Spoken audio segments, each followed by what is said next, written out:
time interacting with these machines than they do interacting with their... Morning. Introductions are really funny. They paid me $60, so I wore a tie. How many of you own an Apple? Any? Or just any personal computer? Uh-oh. We're going to sell those 10 million computers in '86, whether they look like a piece of shit or they look great. You know, by '86, '87, pick a year, people are going to be spending more time interacting with these machines than they do interacting with their big automobile machines today.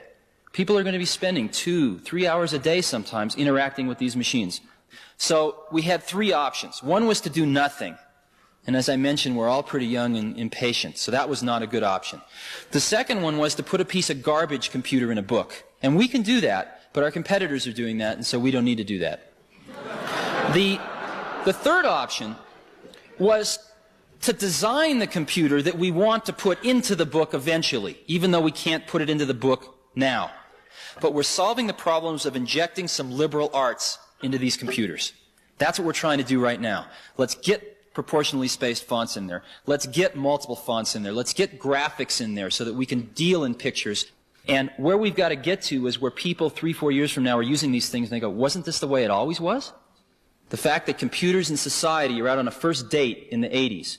We have a chance to make these things beautiful, and we have a chance to communicate something through the design of the objects themselves.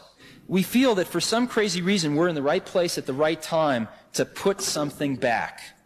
And what I mean by that is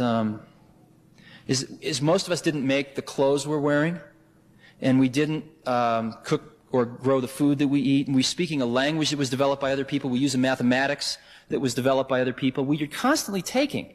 And the ability to put something back into that pool of human experience is extremely neat. And I think that everyone knows that in the next 10 years, we have the chance to really do that. And we can look back, and while we're doing it, it's pretty fun too, but I mean, we can look back and say, God, we were a part of that.